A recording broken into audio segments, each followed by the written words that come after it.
This is a scale. We know it's not gonna be light. It is fun to just give a quick feel, I guess. We call it the Dream Crusher. Any guesses? 18.2. Levi. 19. Peter. 19 and a half. I'll go 20. The suspension system, this thing right here, adds 400 grams. I have no idea how many pounds that means. It's less than half a pound. Okay, 1 pound. We'll call it 1 pound. 454 is a pound. 454 is a pound. We're calling it a pound. Holy. 22 and a half. I don't know if we should be worried about this list, huh? I don't know. It's heavy. Yeah, it's the truth. What's the other one? That's a Diverge STR Expert. This is important. Non-suspension, same spec. This is Diverge Expert, no rear suspension. 21 pounds, 4 ounces. So it's a pound and a quarter. This is a box from Specialized Bicycle Company. What's more important is inside this box is the new Specialized Diverge STR. I'm from New England, which means I'm stubborn, which means, which means I really like this Specialized Diverge. I don't think they needed to change it. That being said, Specialized is usually pretty forward thinking. They want to do the new, latest, coolest, what are the hipsters doing, what do the cool kids want, what's gonna sell more bicycles type thing. The Diverge STR is what they came up with. I'm 3 years in the running on this thing. I've never even washed the damn thing. It's still running pretty well, so I'm happy with it, needless to say, which is part of the reason why I didn't think they needed to make a new one. But they did. Not going so well. Okay, so what do we have? There's your sneak peek. That's not interesting. That's not interesting. There she goes. I'm gonna start to rip some stuff open. That's straightforward. There's like 9 seat posts that go with this bike. So this is 1 seat post. This is another seat post, I believe. Hang on. Seat post. Everybody knows what that's for. Don't need those. C-tap shifting. Bar tape. This is gonna be a pain in the ass to build. Don't need that. Don't need that. Let's see here. Swap box. That's cool. Literature by the truckload. Call that a bash guard. Yeah. Jason, did you just fart? I did, sorry about that. I was hoping you were gonna walk over here. Good lord. Okay, swap box, bash guard, swap box, valve, that's easy. Actually not as complicated as I thought. Spacers, shim for something, I have no clue. That looks kind of right? Yeah, maybe. Oh, those are bar end plugs. That'll go there. This is the new Supercast stuff they are specking it with. That's straightforward, that's straightforward, that's straightforward. That's weird, that's new. I'm very nervous about this. I will break this. It's not plastic, but good lord. If my whole body is gonna be going off bumps, this is what's gonna be supporting it. I'm a little susceptible. Let's start to pull this baby apart here. I need better pliers. Now we're just gonna start taking some of this stuff off. And I never really know the right way to do this. So like most things, I kind of just hack it. This is where the seat post stanchion, we'll call it, is actually gonna get clamped from. That's gonna come up through here, and then I guess the flexibility is gonna be in here on another seat post like this. So this baby, oh look at that, some sort of weird coating. So that's gonna be like this, and then that, okay, this is how this is gonna go. I'm probably gonna break something here, but let's just see. Anyhow, weird. Let's just pause here for a minute. You change the sleeve? Do you know anything about changing the sleeve? Yeah, you're a joke. I watched the video, I know what's going I on. watched the videos, Peter set it up. Oh great, blame it on Peter. All right, let's get to the good stuff here. Okay, this is the E-Tap bike. Should we talk about packaging waste in the bicycle industry right now?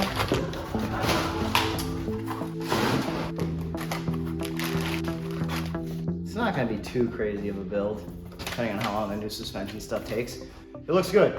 So, how is this gonna work? I'm gonna explain it the best I can for somebody who knows nothing about bike parts and systems and how they all work. There is some flexibility built in here, some room to go back and forth.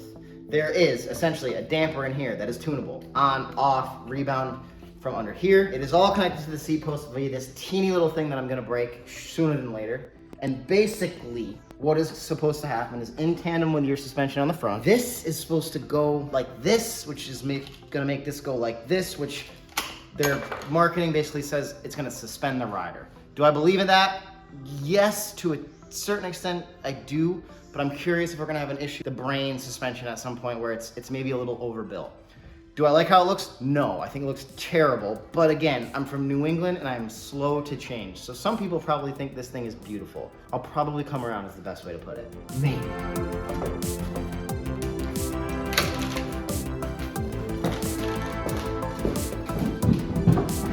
but it only is suspension when you're sitting. I guess that's what suspended rider means. I get no suspension from standing up, but I guess I don't need it. I have knees at that point. So one thing to keep in mind is that actually the main purpose of suspension over comfort is traction. It keeps your wheels on the ground, right? So if you hit a bump, your wheels go down, they track the ground. If you hit a bump up, a hole, they go down, a bump, they go up. I guess that makes sense. This is more designed for comfort than performance. Comfort, which this bike is basically. Yeah. If you're on washboard and you're sitting, this is gonna be amazing. If you're trying to ride blown out, not the bike. The magic of Hollywood. Peter downstairs just put this thing together. We poked it, we prodded it, took it for a couple quick laps around the shop. The shifting isn't set up, so we haven't really ridden it yet. This is complicated. Complicated doesn't necessarily mean good or bad, right? The function is pretty cool. It seems like it works quite well. You know, I do start to ask myself, like, is it gonna fail? You know, how's that process gonna work? Is it serviceable? They've done a really nice job of thinking about all that stuff. How does it work? Why am I holding a second seat post in my hand? It works like this. Specialized gives you 2 seat posts. In each one of those seat posts, there's also 2 different settings.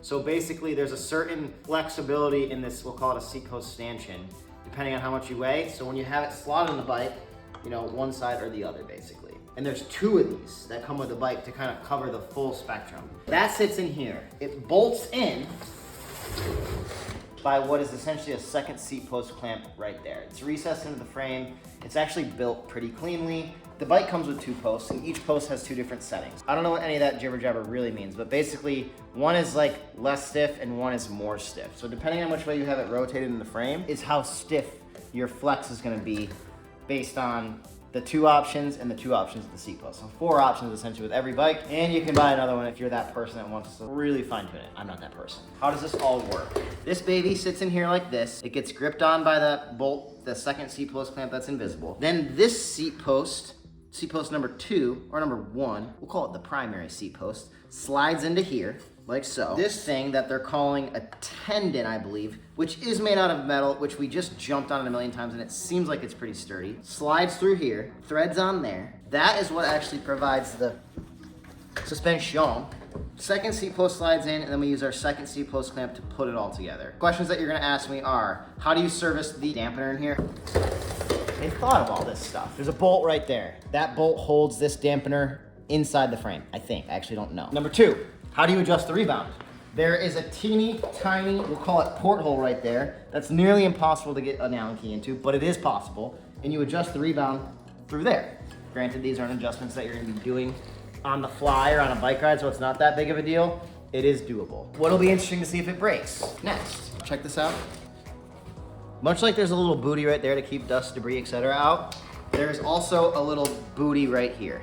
I mean, they make these in the car industry, they last forever, so I don't think it's gonna break right away. It may. How do you get in there? They thought of that.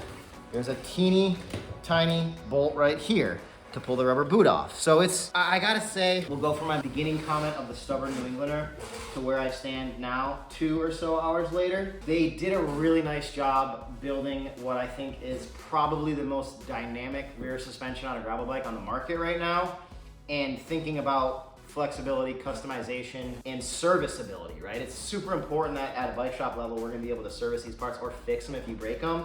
And it seems like they thought of all the little intricacies and nuances when they put this thing together, because they probably tested it a lot, they probably serviced it a lot. This was not a bike that they developed overnight. So kudos to Specialized for designing a product that at face value, before riding it, before testing it, looks all right. I certainly couldn't do it. Last but not least, can you adjust it? More, yes.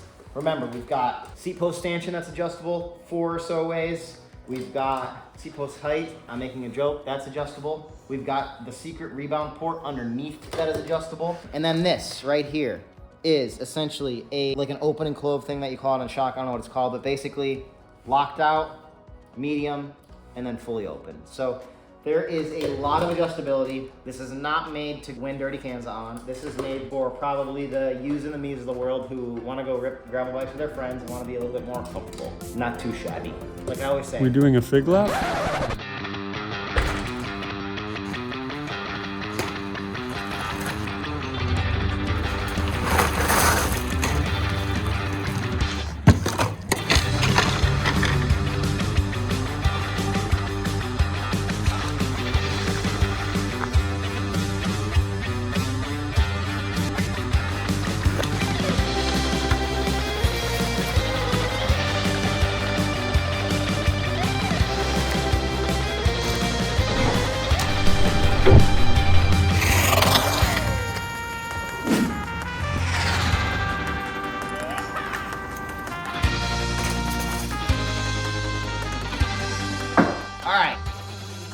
So,